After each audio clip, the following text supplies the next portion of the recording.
Good afternoon, folks. This is Robert Chappell, Executive Editor at Madison365 with your daily update for Tuesday, February 23rd. I hope you're doing well. One thing we have to get to right away because I forgot to yesterday and I feel really terrible. It was Metcalfe's Monday yesterday. Metcalfe's Tuesday just doesn't have the same ring to it, but I'm going to tell you about Metcalfe's markets. Anyway, Metcalfe's is a fourth generation family owned and operated market with stores at Hilldale and behind Westtown Mall in Madison and also in Wauwatosa at 68th and State. Their sustainable seafood selection is unlike any other in town, with fresh deliveries coming in 6 days a week. You can't beat that.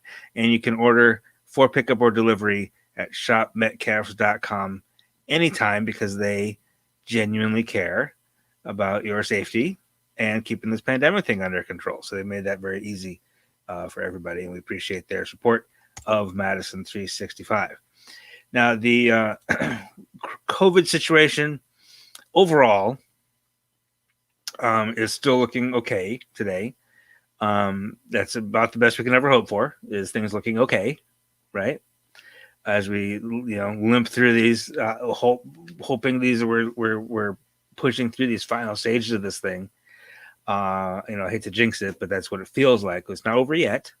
We're not there yet, but we're getting there, and there's sort of an end in sight is where I'm at right now. And when the end is in sight is exactly not the time to let up. Right? I ran cross country in high school. I was very slow. But there's always a temptation to sort of let up if the course has a long finishing stretch. Those are the most torturous ones because you feel like you're almost done. You feel like it's like right there. I can see it. But you've already run 4.5 kilometers and you're feeling awful, and you can see the end. It's right there. But it takes forever to get there, right? Because you feel like it should be done now. But you got to keep pushing. And when you see the finish line up there, there's a temptation to slow down because you feel like almost done, almost there. You got it. But that is the worst time to let up. You have to keep pushing. You have to keep doing what you're doing. So the fact that we feel like we're in the home stretch right now means we have to keep doing what we're doing and get this thing put away. That's my rant for the day. Thank you, Corey. Yeah, if it's a Monday and I haven't mentioned Metcalfe's, feel free to jump in and get me back on track. Okay, now to the actual numbers though today. The numbers that are okay. Again, not great, but okay. 3,553 new test results today. 566 of those positive. That's still kind of going in the wrong direction on that measure. Again, for the second day in a row, it's fewer tests but more cases. But again, that's not a great measure of anything because at this point, so many people have been tested that there just aren't very many new first-time negative tests, right? So most of the tests that would have been processed or reported in the past 24 hours that are negative aren't showing up in that number because they're people who've been tested before. And then are getting either their second or third test, or they're the kind of people who just get tested every week. So don't read too much into that number. Although that day-to-day number for the past couple of days is looking not, it's sort of heading in the wrong direction, but still 566 new cases. Our average of new cases is down to 605. That's the lowest it's been in quite a while.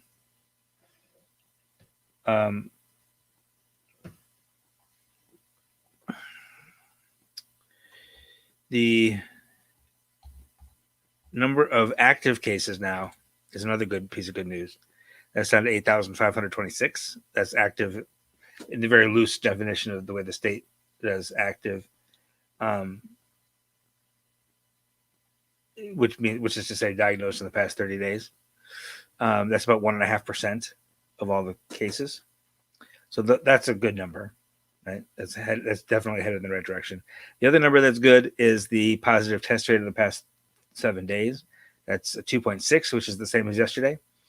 That went down by exactly half or 1/10 of a percentage point every day for 6 days in a row, from 3.1 down to 2.6. And then it's stayed at 2.6 again today, so that's fine. Want to keep that going down if we can, but as long as it's not going up, I'm happy with that. The 2.6 there. Now the vaccination picture also looking good. 13,000 more people finished their second dose in the past 24 hours, or at least that's what was reported. There might be some people who did it like over the weekend and are just getting reported to the state database or whatever. So we are now at 366,096 people have gotten both doses, and that's 6.25%. It's taken us, 7 weeks to get there, to get to 6% total. Right? It took us almost a month to get to 5%. It's taken us like 2 weeks to get from 5 to 6.25%. So it's getting a little faster. To get to 80, we have to go a lot faster. And right now, the biggest issue is supply. Right? It seems as if we have the capacity and we've got the prioritization figured out. It's not like there are people. It's not like there's a bunch of supply of vaccine and we're not giving it to people because of priority issues or anything like that. We just don't have the supply. So I hope that continues to ramp up. We've given 1.1 million doses so far, roughly almost 1.2 actually million doses, which means there's still the number of people who have gotten that first shot, but not the second one yet, is still right around 500,000. That's been kind of sitting right around there, which is great. We're moving forward. We're getting through it. One number that I wanted to mention that's a little concerning, and I've talked a little bit about the University of Wisconsin campus. Their average new cases per day has doubled. This is on campus only, or this is not. I shouldn't say it's on campus only. This is only the UW student and staff population. Some of them live off campus, and some of them were tested off campus. But they're doing a great deal of testing on campus, like 5,000 or 6,000 tests a day, just on the university campus. And a week ago, their average for the previous 7 days was a little over 30 positive cases out of those 5,000 tests, which is minuscule. I mean, it's rough for those 30 people every day, but it's like 0.5% or less are positive on campus each day. Now they're still doing 5,000 or 6,000 tests, but they're now at 66 positive cases per day, which is getting to be closer to like 1% positive, or like 1.1% positive. Still a good percentage. But again, we want to look at trends. Now, what does that mean? Does that mean anything beyond campus? And that's the question. Right now, it doesn't appear that it does. Or if it has begun to impact off campus, we haven't seen it in the numbers yet, but we still might. As you remember, there was many factors went into that big surge in the fall. One of the many factors, I'm not going to blame all of this on UW, but one of the many factors was in Madison and some other UW campuses, Oshkosh, Eau Claire, Platteville, Superior also. When students returned, campuses didn't do a particularly good job of containing the spread. So it spread rapidly on campus and then spilled over to the rest of the community. Because these campuses, they're not walled institutions. They're not gated communities. College kids work at Target and at the bar, and they have families. They live in apartment buildings next to other people who aren't students. So the question right now, and so second semester, the campuses have put in really stringent protocols. They're testing people a lot more often. They're saying you cannot come into a campus building unless you have a negative test, a recent negative test, like in the past few days. And they're quickly isolating people who have been tested positive, even if they're not showing symptoms. So now this increase in testing is going to test that system. This increase in new cases, I should say, it's going to test that system. See, can there be an increase in cases on campus that is then contained to campus? So far, we haven't seen evidence that it's gone off campus at all. But if it does, it'll take a few days, right? So if we see this doubling and we're up to 66 new cases a day on campus, and then that goes back down to 30 and there's no big impact around the rest of the county, great. If, however, that 66 continues to go up and then other numbers around the counties continue to go up, then we have a problem, right? So we'll keep our fingers crossed. We'll encourage the EW to continue keep the tight control on things, and we'll hope for the best. And we're not going to vilify the UW. We're not going to assume that things are going to go bad, but we're going to hope that they don't. This is an interesting comment. I see a comment here. The State Disaster Medical Advisory Committee has still not set a date. Right. This is true.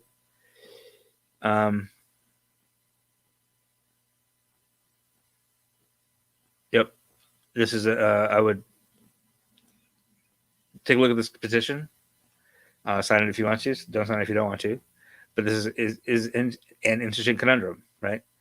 You have people who are one of the reasons that people over 65 have been prioritized is that they're more vulnerable. They're more likely to get really sick and die from COVID than the rest of us are, right? But there are many people who are younger than 65 who are just as vulnerable as a normal person over 65. Diabetics, people in chemotherapy, people who've had any sort of immune compromised disease. Even just different people of different races and ethnicities seem to be at greater risk. Diabetics. Did I say diabetes? I might have said diabetes. So it's a question. How do you do that? How do you, if I walk up to a vaccination clinic and I say, no, I'm diabetic, you have to give me an injection. What do they need? Do they need a doctor's note? How do you do that logistically speaking? So I can't say people who, it's a legit question. It's an important question. And when it seems to be, it's going to take a while to get all this done, how do you protect those vulnerable populations? So I think, take a look at the petition. Okay, so I think that's all we have in terms of coronavirus news. We have lots of local news stories for you today, right after the break. Do not scroll away. There's some really fun, cool stories for you. So stay with us. We'll be back right after this.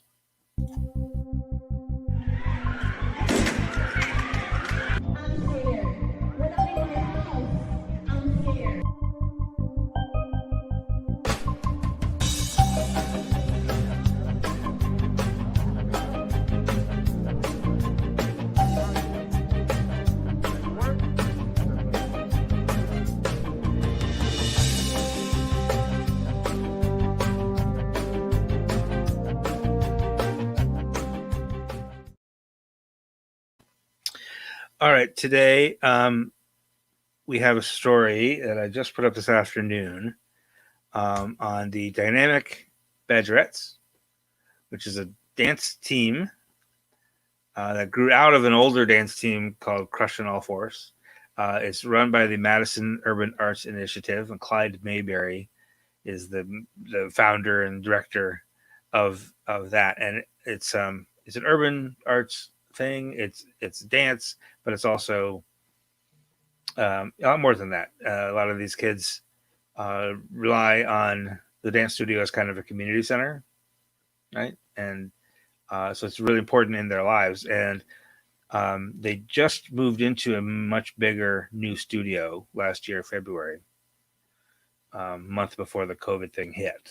And the rent was more, and they, were only even really able to use it for 2 months out of the last 12. And so they found themselves in eviction court and were able to stave off eviction with some community fundraising. And somebody, basically convinced the landlord to let them finish out their lease, which ends in July.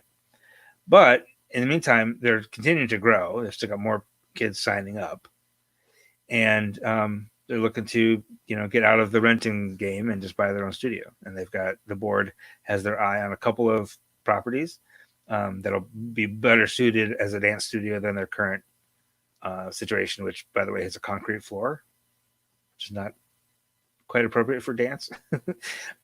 So they're doing some fundraising. They're trying to raise $50,000 to take care of the rent for the rest of the lease and put a nice big down payment on a new space. So check out that story. Naomi Wolf actually talked to Clyde, and then I was able to write it up. And the link is there for their GoFundMe if you want to pitch in and help out. They've already raised about $18,000. So they're got a good start. So if you want to support that community effort, please do so.